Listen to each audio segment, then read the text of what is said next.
Hey, this is Michael Lee Hill, and I want to talk to you about the upcoming Star Knowledge Conference in Estes Park at the Dow House. And this is going to be August 12th, 13th, and 14th. The Star Knowledge Conference started about 20 years ago by Chief Golden Light Eagle and some of the other tribal elders.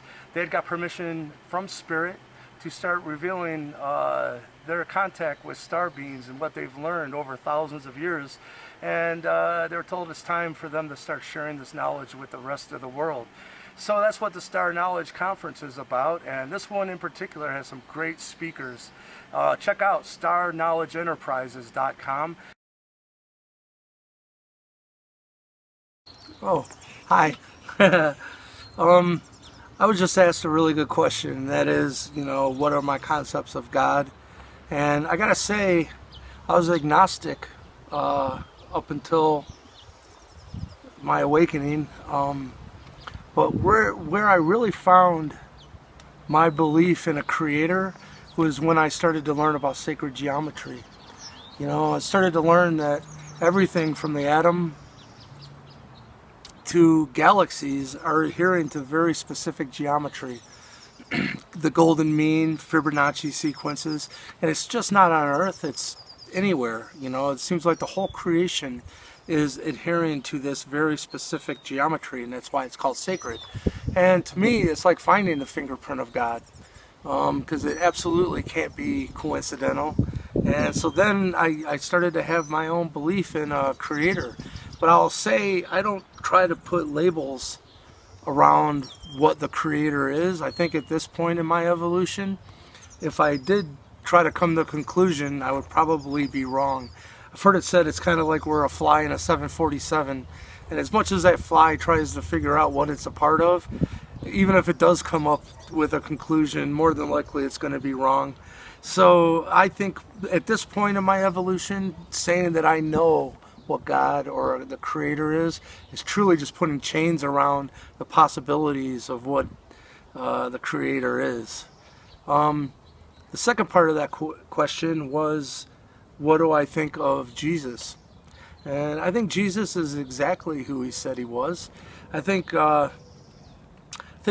some big parts of his message have been they seem to go right past people's heads, and that's when he said, these things I do, one day you will do, and even greater. He didn't put himself on a pedestal and say, I'm the only way and here I am. He said, you will do these miracles as well. And I think, when you look at, some people know that Jesus came from a specific bloodline, King of David, and so there's others of that bloodline as well, and we can just leave it at that. But I think he's a profound spiritual teacher, and there's been many enlightened beings who have come here to help us remember that, thoughts create reality, and to be mindful. Think about what you're thinking about.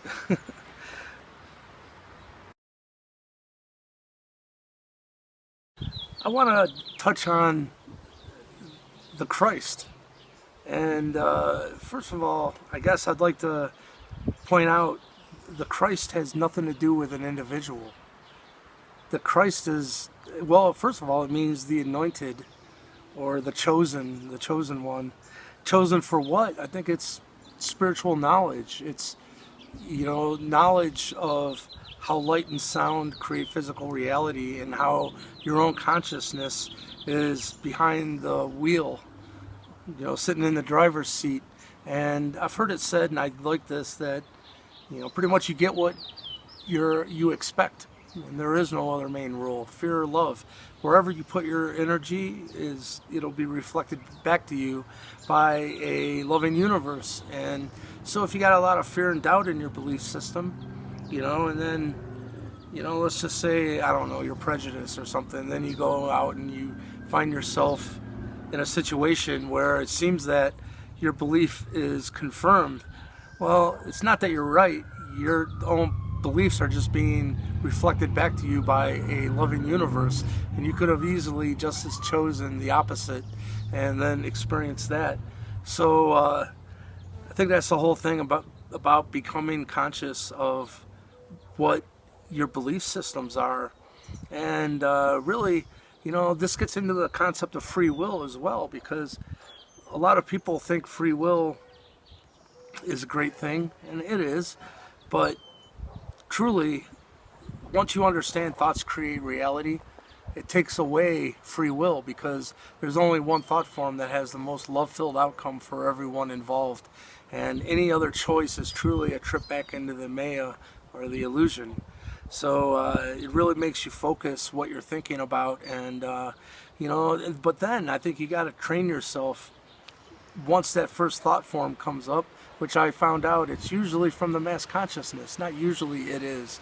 All of our own first internal dialogue in our voice, in our mind, comes from the mass consciousness, and we're all connected to the mass consciousness. So I guess the point is, if your first thought forms that enter your head in your own internal dialogue are from the mass consciousness, well, the mass consciousness is still filled with a lot of fear-based thought forms. That's why that first thought may be, oh, I'm getting screwed again. Oh, this is happening again. Why does this keep happening? Well, it's because you got to look for something different. Bruce Lee, when he'd have a feeling of fear or doubt, he would write it out on paper and burn it and give it back to the universe. Say, thank you for showing me what I got a fear stamp on. Now what else is available?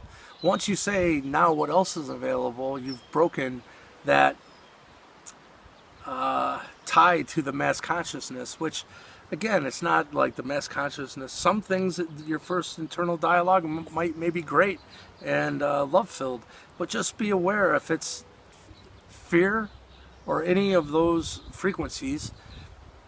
Train yourself to say thank you, but what else is available? And focus your attention on the highest love-filled outcome for everything and all involved. And do it with conviction, and don't ever doubt it afterwards, and see what manifests in your life. I think you'll be shocked.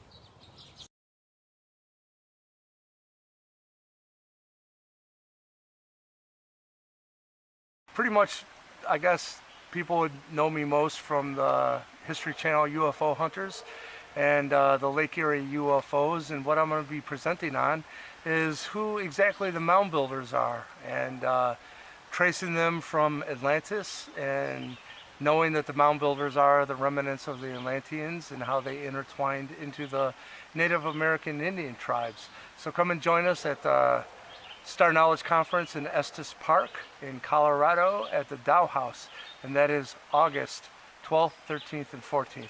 Peace.